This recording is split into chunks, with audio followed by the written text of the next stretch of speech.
Hello friends, आज हम देखेंगे बीए की सेकेंड ईयर फोर्थ सेमेस्टर का सोशियोलॉजी पेपर, जिसका एक इम्पॉर्टेंट टॉपिक है श्वेतवसन अपराध की अवधारणा या श्वेतवसन अपराध को परिभाषित करिए लॉन्ग आंसर में, जो कि एक इम्पॉर्टेंट है।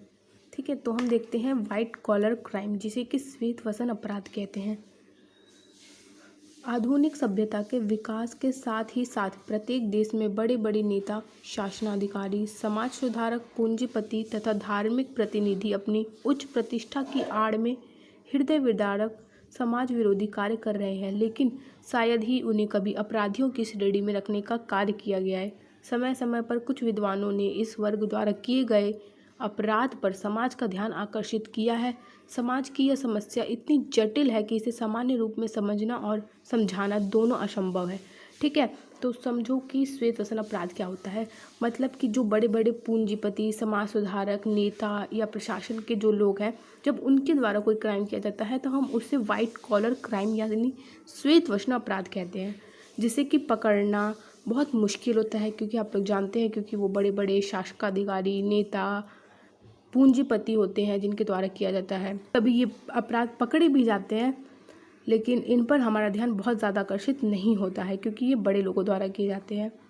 देखो, अगर आप एग्ज़ाम में किसी भी विद्वान की परिभाषा लिखते हैं ना, तो उससे मार्क्स बहुत अच्छे मिलते हैं। तो इनकी एक बहुत ईजी परिभाषा है। A.H. सदरलैंड के अनुसार श्वेतवसन अपराध की उन्होंने क्या परिभाषा कही है, तो आप लिखना, श्वेतवसन अपराध की परिभाषा करते हुए लिखा है कि श्वेतवसन अपराध को एक ऐसा अपराध कहा जा सकता है जिसे एक प्रतिष्ठित तथा उच्च सामाजिक स्थिति वाला अपने पेशी के दौरान करता है।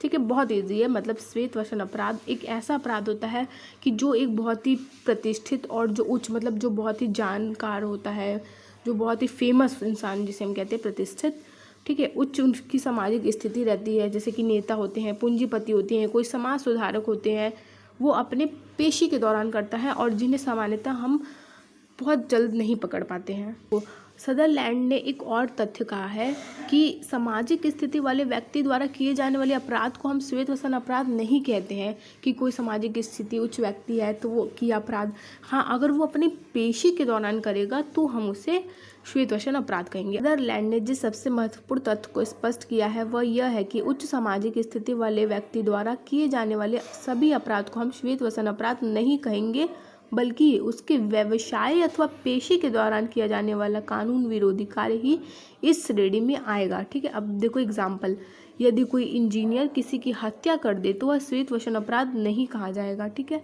क्योंकि इसका संबंध उसके पेशे से नहीं है। लेकिन बांधों के निर्माण एवं पुलों के निर्माण में सीमेंट के स्थान पर बालू का प्रयोग करना, ठेकेदार से लिया गया धन, श्वेतवसन अपराध कहलाएगा। ठीक है, तो अगर आप किसी कोई पेशा के दौरान, अपने कार्य के दौरान उसमें धांधली करते हैं तो वो श्वेतवसन अपराध कराएगा, वरना वो एक नॉर्मल अपराध कहलाता है। ठीक है, अब श्वेतवसन अपराध के कारण क्या होते हैं तो वो हम नेक्स्ट वीडियो में देखेंगे। तब तक के लिए अगर आपने चैनल सब्सक्राइब नहीं किया, इंपॉर्टेंट टॉपिक के लिए चैनल सब्सक्राइब करें। Thanks for watching.